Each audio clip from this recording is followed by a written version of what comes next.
Hello friend, नमस्कार। एक बार पुनः आपका हमारे चैनल ITI MCQ एक्सपर्ट में हार्दिक स्वागत है। साथियों, आज हम डिस्कस करेंगे मैंस टेलर ट्रेड से रिलेटेड इम्पोर्टेंट MCQ क्वेश्चंस। ये MCQ question man tailor trade से रिलेटेड सभी कंपटीशन एग्ज़ाम के लिए अति महत्वपूर्ण है, चाहे आप इस ट्रेड से रिलेटेड किसी भी एग्ज़ाम की तैयारी क्यों ना कर रहे हो। और अगर आप इस ट्रेड से रिलेटेड किसी पोस्ट के इंटरव्यू की तैयारी कर रहे हैं तो भी यह MCQ क्वेश्चंस आपके लिए काफ़ी हेल्पफुल है, क्योंकि जब आप इंटरव्यू देने जाएंगे, जब आपसे टेक्निकल क्वेश्चन पूछेगा तो ये MCQ क्वेश्चंस आपको इंटरव्यू देने में काफ़ी मदद करेंगे।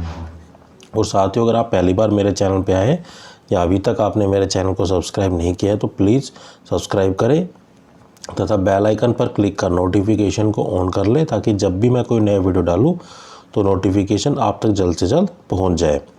इस सीरीज़ को हम 3 वीडियो के माध्यम से कंप्लीट करेंगे, जो कि आज का जो हमारा सेशन है वो है सेकंड पार्ट। अगर आप इस ट्रेड से रिलेटेड और वीडियो देखना चाहते हैं तो आप मेरे चैनल की प्लेलिस्ट में जाकर मैंस टेलर के फोल्डर में जाकर आप इन पर्टिकुलर वीडियो को आप असेस कर सकते हैं। तो चलिए बिना किसी देरी के आज की वीडियो को हम शुरू करते हैं। तो आज का हमारा फर्स्ट क्वेश्चन है, which part of swing machine cover the bobbin case that facilities the removal of the bobbin case without lifting the machine. सिलाई मशीन का कौन सा हिस्सा बॉबिन केस को कवर करता है जो मशीन को उठाए बिना बॉबिन केस को हटाने की सुविधा देता है? तो ये कहलाता है हमारा स्लाइड प्लेट। तो स्लाइड प्लेट एक पार्ट होता है स्विंग मशीन में जो कि बॉबिन को कवर करता है और also facilitate the removal of the bobbin case without lifting the machine. Machine को बिना उठाए बॉबिन केस को हटाने की सुविधा भी प्रदान करता है। तो जो हमारा राइट आंसर होगा वो होगा option first. Next question is the which measuring tool is use when hemming straight on grain edges. Grain edges पर सीधे हैमिंग करते समय किस मानक उपकरण का प्रयोग किया जाता है? तो ये हम करते हैं हैमिंग गेज। तो hemming gauge is a measuring tool which is use when hemming straight on the grain edges. तो राइट आंसर होगा हमारा option second. Next question is CPG measuring tape is use for the measurement of. जो CPG measuring tape होता है वो किसकी measurement के लिए हम उपयोग में लाते हैं? तो CPG stand for the consumer packed goods. तो CPG का हो गया हमारा कंज्यूमर पैक्ड गुड्स। तो ये होता है हमारी किसकी मेजरमेंट के लिए? तो ये होता है कोट की मेजरमेंट के लिए। तो CPG measuring tape is mainly use for the measurement of the coat. तो राइट आंसर होगा हमारा option first. Next question is the leg shaper which is a drafting tool is usually available in which length. Leg shaper जो एक drafting उपकरण है तो आमतौर पर किस लंबाई में उपलब्ध होता है? तो जो लैग शेपर होता है एक ड्राफ्टिंग टूल है जो कि लेंथ उसकी जो लंबाई होती है वो अवेलेबल होता है साइज़ में 24 और 36 में। तो राइट आंसर होगा हमारा option first. Next question is which tool is use to draw the curve in the drafting. Drafting में कर्व को बनाने के लिए हम किस उपकरण का उपयोग करते हैं? तो किसी भी जैसे कर्व कोई शेप है, इस तरीके से कोई शेप आ रही हो, इस तरीके से हो, इस तरीके से हो, तो ये हमारे क्या कहलाते हैं? कर्व कहलाते हैं। तो कर्व की शेप को ड्राफ्टिंग करने के लिए हम किस इंस्ट्रूमेंट या किस टूल का उपयोग करते हैं? तो वो हमारा होता है टेलर्स आर्ट कर्व। तो राइट आंसर होगा हमारा option second. Next question is which of the flowing can not be marked by the Chowk in the pencil form. निम्नलिखित में से किसको पेंसिल रूप में चौक द्वारा चिन्हित नहीं किया जा सकता है? तो ये हमारा होता है स्लीव या फिर आस्तीन। तो sleeve can not be marked by the chalk in the pencil form. तो राइट आंसर होगा हमारा option fourth. Next question is the marker which has a diagram of pattern pieces is usually a. Marker जिसमें pattern के टुकड़ों का आरेखन होता है तो आमतौर पर ये क्या होता है? तो the marker which has a diagram of the pattern pieces is usually a thin paper, एक पतला पेपर होता है। तो राइट आंसर होगा हमारा option second. Next question is the which scissors have serration in its blade to hold the fabric strongly. कपड़े को मजबूती से पकड़ने के लिए उसकी ब्लेड में दांत कौन सी कैंची में होते हैं। तो जो कपड़े को मजबूती से पकड़ने के लिए जो ब्लेड होती है, जो ब्लेड के जो दांते होते हैं वो किस कैंची पर बने होते हैं, तो वो होते हैं माइक्रो सेरिएटेड सीजर, जो सूक्ष्म दांतेदार कैंची। तो राइट आंसर होगा हमारा option third. Next question is the which type of edges have the pinking shear to prevent the fabric edges from fraying and unravelling.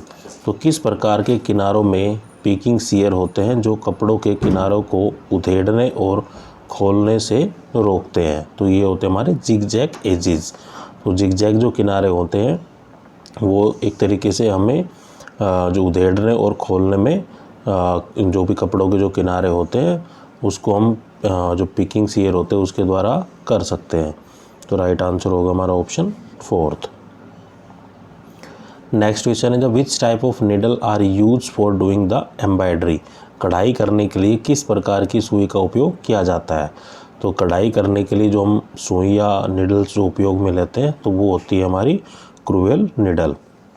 तो राइट आंसर होगा हमारा ऑप्शन फोर्थ।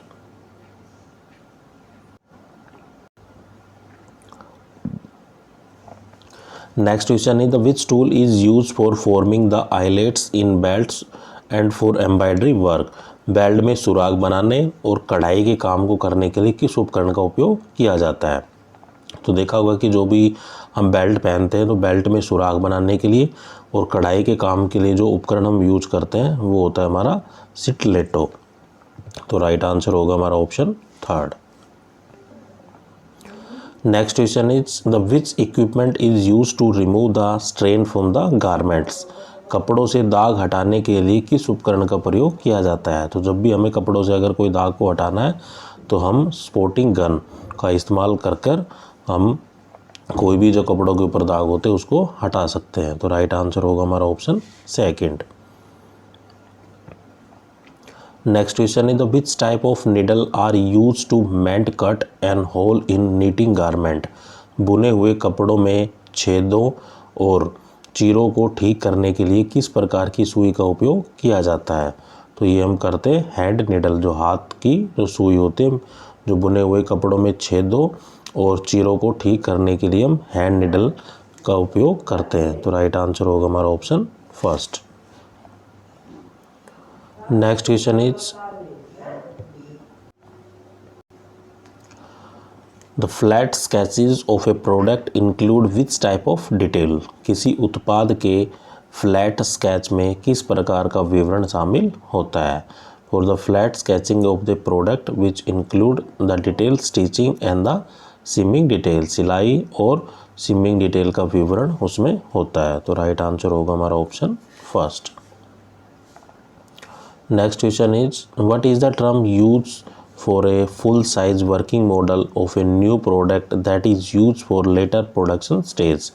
किसी नए उत्पादक के पूर्ण आकार में काम में आने वाला मॉडल जिसके बाद के उत्पाद चरणों के लिए उपयोग किया जाता है तो उसके लिए हम क्या शब्द का प्रयोग कर सकते हैं। तो ये इसके लिए जो शब्द प्रयोग किया जाता है वो किया जाता है प्रोटोटाइप। तो prototype is a term mainly use for a full size working model of a new product that is used for the later production stage।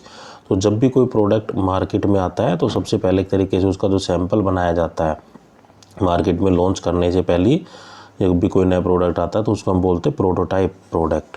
तो राइट आंसर होगा हमारा option second. Next question is the which term is use for direction of warp in woven fabric और direction of the wales in knitting fabric. गुथे हुए कपड़ों में warp की दिशा या बुने हुए कपड़े वेल्स की दिशा के लिए किस शब्द का प्रयोग करते हैं। तो इसे हम करते हैं ग्रेन का।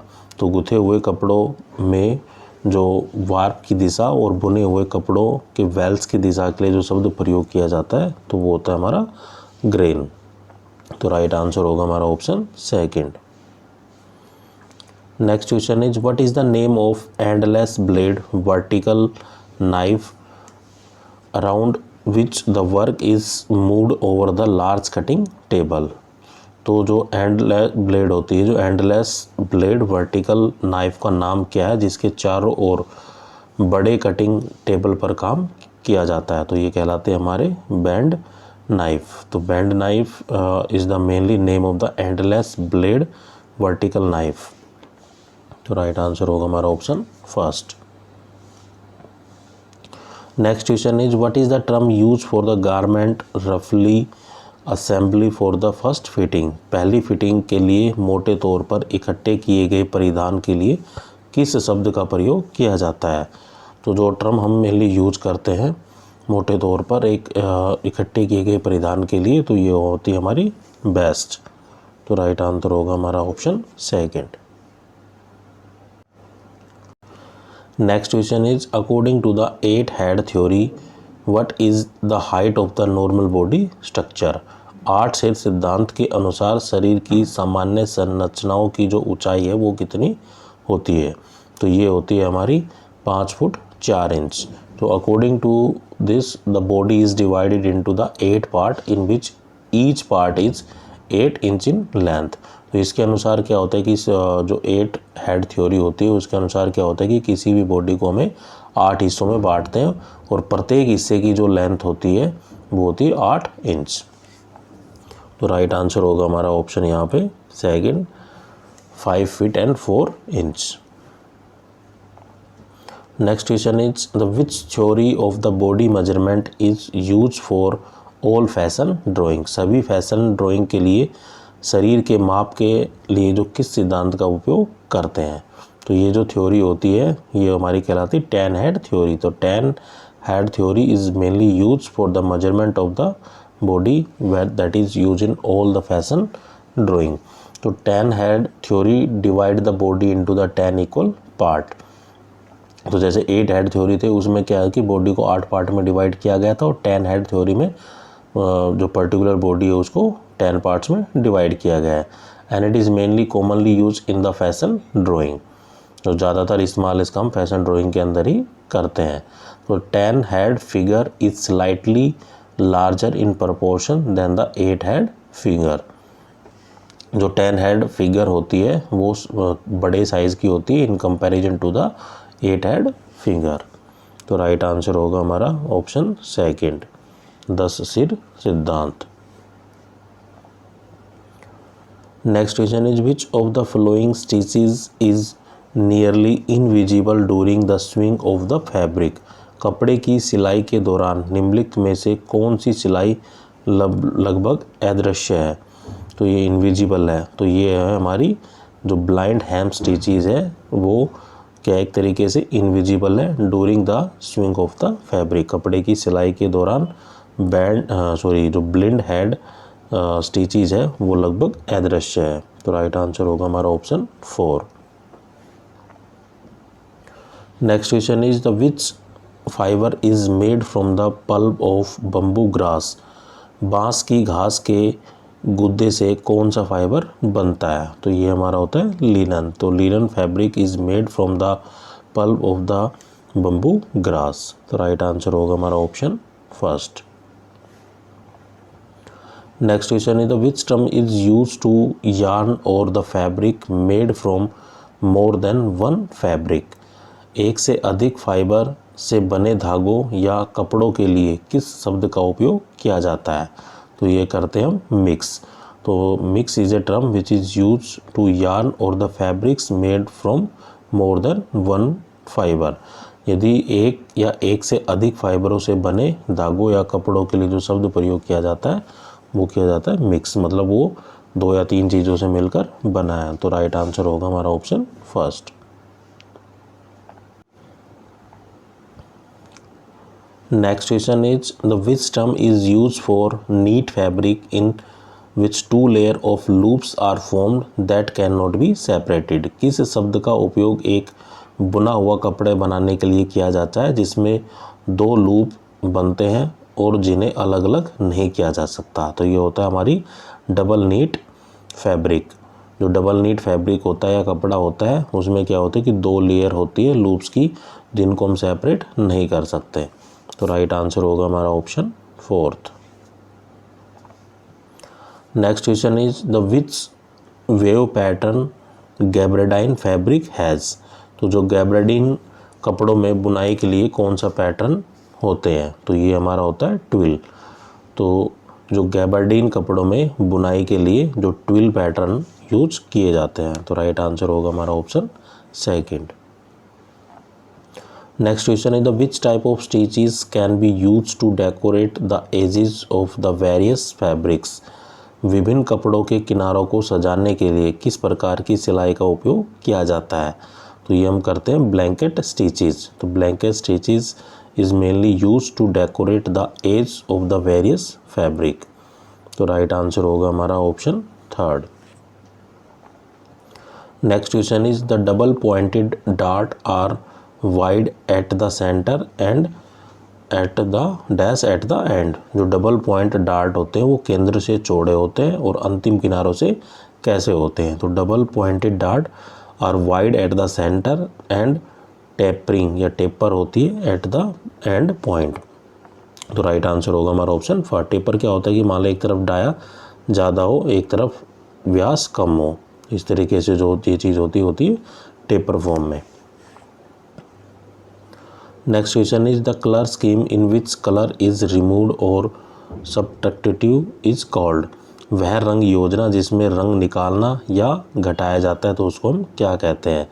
तो the colour scheme in which the colour is remove और subtractive that is called the subtractive colour scheme. Subtractive colour योजना। तो राइट आंसर होगा हमारा ऑप्शन 2nd।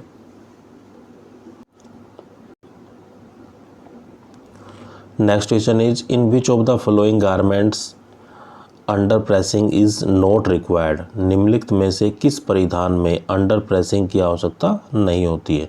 तो ये होती है हमारी नाइट गाउन्स में। तो नाइट गाउन्स गारमेंट में हमें अंडर प्रेसिंग की आवश्यकता नहीं होती है। तो राइट आंसर होगा हमारा ऑप्शन 4th।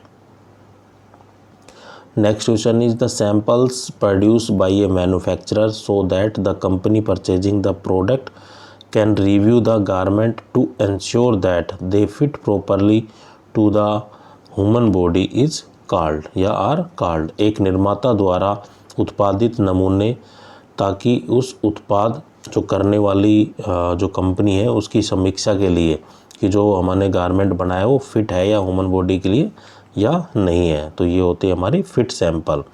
तो fit sample is mainly produce by the manufacturer so that the company purchasing the product can review the garment to ensure that they fit properly to the human body or not। तो right answer होगा हमारा option 3rd। Next question is to remove the oil strains from the fabric surface which soap should be use. कपड़े की सतह से तेल को हटाने के लिए निम्नलिखित में से किस साबुन का उपयोग किया जाता है। तो मेनली यूज जो हम करते हैं कपड़ों की सतह से तेल के दाग को हटाने के लिए तो वो होती है हमारी डिश वॉशिंग सोप। जो बर्तन धोने की जो साबुन होते हैं उसका हम इस्तेमाल कर सकते हैं। तो राइट आंसर होगा हमारा option 3rd। Next question is the dart are use in the garment to provide. एक परिधान में डार्ट का प्रयोग है वो किस लिए किया जाता है। तो dart are use in the garment to provide the shape curves. एक परिधान में डार्ट का प्रयोग शेपित कर्व देने के लिए किया जाता है। तो राइट आंसर हो गया हमारा ऑप्शन 2nd। तो साथियों ये जो क्वेश्चन है क्योंकि आपने थ्योरी को अपनी बुक से आराम से पढ़ चुके हो आप, तो ये जो क्वेश्चन है ये आपकी जस्ट प्रैक्टिस के लिए कि एग्जाम में कैसे और किस तरीके से क्वेश्चन पूछे जाते हैं। तो सबसे पहले आप वीडियो को पॉज कर क्वेश्चन को ढंग से पढ़कर और सभी ऑप्शनों को ढंग से पढ़कर खुद से आंसर देने की कोशिश करना। बाकी राइट आंसर मैं आपको बता ही रहा हूँ। तो इससे क्या होगा कि आप जब सभी आंसरों को पढ़ेंगे तो आपको कई बार ये लगेगा कि ये भी सही है और ये भी सही है, लेकिन राइट आंसर तो उसका एक ही होगा। तो इससे आपके डाउट भी क्लियर होंगे। ये जो जस्ट क्वेश्चन है आपकी प्रैक्टिस के लिए, आपको आइडिया लग सके कि एग्ज़ाम में कैसे और किस तरीके से क्वेश्चन पूछे जाते हैं और उनके अकॉर्डिंग आप अपनी परीक्षा की तैयारी कर सकें। Next question is the increasing और the decreasing the size of the pattern is called. Pattern के आकार को बढ़ाने और घटाने को क्या कहा जाता है? तो जब भी हमें किसी भी पैटर्न के आकार को बढ़ाना है या घटाना है तो उसको हम बोलते हैं ग्रेडिंग। तो इंक्रीजिंग और decreasing the size of the pattern is called grading. तो राइट आंसर होगा हमारा option first. Next question is the churidar pyjama always cutting by. Churidar pyjama की कटिंग हमेशा किससे की जाती है? तो churidar pyjama always cutting with the help of the bias fabric. Churidar pyjama की कटिंग हमेशा बायस जो कपड़ा होता है उसके द्वारा की जाती है। तो राइट आंसर होगा हमारा option third. Next question is expand SPI. SPI का जो पूर्ण रूप है वो क्या है? तो SPI stand for stitches per inch. तो राइट आंसर होगा हमारा option first.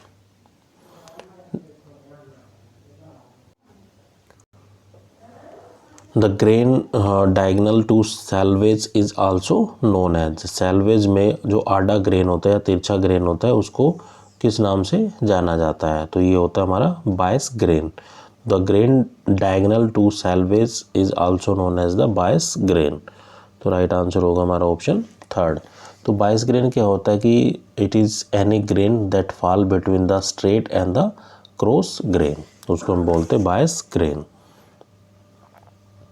Next question is a bodice block is. एक बोडिक ब्लॉक होता है। तो एक bodice block is use to base to create a pattern. Pattern बनाने के लिए जो आधार होता है उसको हम कहते हैं बोडिक ब्लॉक। तो राइट आंसर होगा हमारा option first. Next question is dash are use in the garment where extra fullness is require. तो किसका हम प्रयोग परिधान में वहाँ किया जाता है जहाँ अतिरिक्त परिपूर्णता आवश्यक हो? तो ये होता है हमारी चुन्नट या फिर gathers.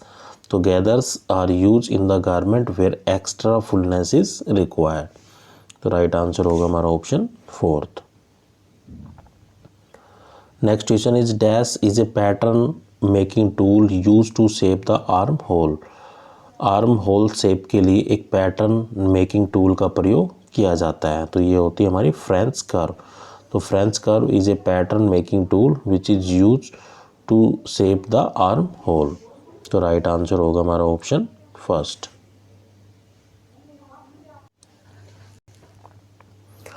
Next question is the cuffs are use at the. Cuff का इस्तेमाल कहाँ पे किया जाता है? तो cuff are mainly use at the end of the sleeve.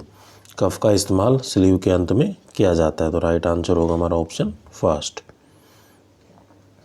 Next question is dash is an imaginary line that pass through the apex from shoulder to the entire length of the dress form.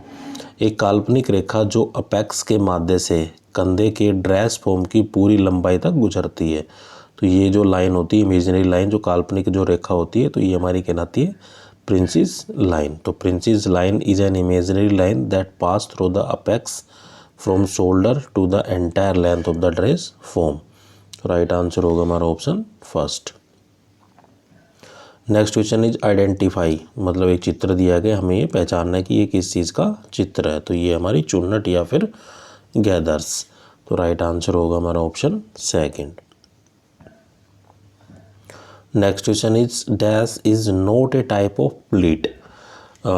किस प्रकार का एक pleat नहीं है? तो जो शैल pleat होते हैं is not a type of the pleat. जो बाकी ऑप्शन दिए गए जैसे knife pleat, box pleat and accordion pleat, तो ये सब क्या प्लीट्स के टाइप है। लेकिन जो शैल प्लीट्स हैं वो एक प्लीट्स का टाइप नहीं है, प्रकार नहीं है। तो राइट आंसर होगा हमारा option first. Next question is dash is a very short length sleeve and it is covering only the shoulder part and not enlarge under the armpit level. एक डैश एक बहुत ही कम लंबाई वाली आस्तीन और यह केवल कंधे भाग को कवर करती है और आर्मपिट लेवल के नीचे नहीं फैलती। तो ये हमारी कहलाती है कैप स्लीव। तो cap sleeve is a very short length sleeve and it is covered only the shoulder part and not enlarging under the armpit level. तो राइट आंसर होगा हमारा option first. Next question is the haute couture is a term which is use for. तो haute couture fashion वस्त्र शब्द में जो प्रयोग किया जाता है वो किसके लिए किया जाता है, तो ये किया जाता है हाई फैशन के लिए। तो राइट आंसर होगा हमारा ऑप्शन फर्स्ट। नेक्स्ट क्वेश्चन है the which type of the pressing equipment is using in modern garment industries. आधुनिक परिधान उद्योगों में किस प्रकार का प्रोसेसिंग उपकरण इस्तेमाल में किया जाता है। तो जो प्रेसिंग इक्विपमेंट हम जो यूज़ करते हैं आजकल की जो मॉडर्न इंडस्ट्री है उसके अंदर, तो वो होता है हमारा इलेक्ट्रिक स्ट्रीम आयरन, बिजली भाप आयरन। तो राइट आंसर होगा हमारा option third. Next question is the Peter Pan is a special type of. Peter Pan है वो किसकी एक खास शैली है। तो Peter Pan is a special type of the collar. तो राइट आंसर होगा हमारा option first. Next question is dash is a shoulder area of sleeve. आस्तीन का जो शोल्डर एरिया है वो क्या है, तो ये होता है क्राउन। तो crown is a shoulder area of the sleeve. Crown आस्तीन का एक शोल्डर एरिया होता है। तो राइट आंसर होगा हमारा option third. Next question is the which following item is use for making the stiffness of the hemline of the salwar. Salwar के hemline को कड़ा बनाने के लिए निम्नलिखित में से किस आइटम का हम उपयोग करते हैं। तो ये हम करते हैं बुकरम का, या फिर बकरम भी बोल देते हैं। Use buckram is the item for making the stiffness of the hemline of the salwar. Salwar के हेमलाइन को कड़ा बनाने के लिए, मतलब कई बार क्या होता है कि जो कपड़ा होता है बहुत ही हल्का होता है जिसको ट्रांसपेरेंट है, मतलब नीचे का पोर्शन भी हमें दिखाई दे, तो ऐसे में हम क्या करते हैं, हम बुकरम का इस्तेमाल करते हैं। तो राइट आंसर होगा हमारा ऑप्शन सेकंड। तो साथियों आज के लिए हम इतने क्वेश्चन रखते हैं, बाकी हम देखेंगे नेक्स्ट वीडियो में। थैंक यू, जय हिंद।